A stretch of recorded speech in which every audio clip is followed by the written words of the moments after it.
The senator from Michigan.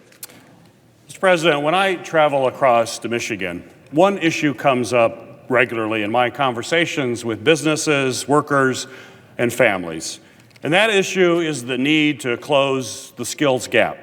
There are good paying jobs available all across my state, but not enough workers that have the specific skills needed to fill them. That's why one of my top priorities in the Senate is to expand access to quality skills training programs like registered apprenticeships that are connected to today's in-demand jobs. Effective apprenticeships are good for business, they're good for workers in both urban and in rural areas of Michigan, as well as all across our country.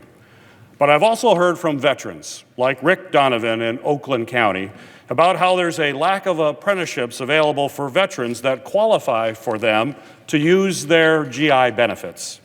The GI Bill offers veterans in approved apprenticeships additional financial support for housing and other training materials as they progress through the program. Unfortunately, only a small portion of apprenticeship programs registered by the Department of Labor are also approved by the Department of Veteran Affairs.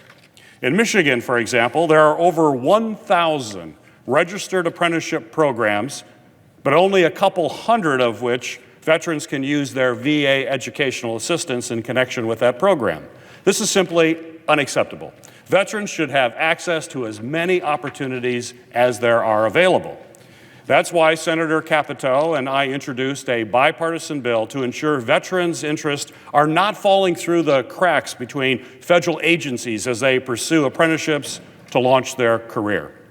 Our Support for Veterans in Effective Apprenticeship Act takes 3 common sense steps to expand opportunities for veterans to use their financial assistance for quality training programs that lead to good paying jobs. First, the bill will ensure that every program applying to become a registered apprenticeship is proactively thinking about ways to support veterans. Programs would need to provide written assurance to the Department of Labor that they are aware of GI Bill assistance and are committed to taking the steps necessary to enable benefits to use these benefits as apprentices. Second, the bill will clarify that skills and training that veterans gain during their military service would be a factor into how they're placed in the program. Many veterans may qualify for advanced placement with higher apprenticeship wages due to their unique experiences while bravely serving our country, and our bill will recognize those skill sets. Third, the bill will improve coordination between federal agencies. It would direct the Department of Labor to notify the VA of newly registered apprenticeship programs. It's a simple, straightforward action to actively update new apprenticeship opportunities. Our nation's returning heroes deserve every opportunity to pursue their professional dreams after their service. By expanding qualified apprenticeships, this bill will make a real difference in the lives of our veterans. Rick, a veteran advocate from Michigan, said he would never have known that he could use his GI Bill benefits for on-the-job training had he not crossed paths with a more senior veteran who told him about it. It was a conversation that literally changed his life. With the support of the GI Bill, Rick was able to pursue an apprenticeship following his military service. He then used that training toward a college degree and has built a successful career as a union sheet metal worker in Michigan. We need to listen to and partner with veterans like Rick who are tirelessly advocating to open doors to fellow veterans, Michiganders, and Americans so they can achieve economic success in the 21st century.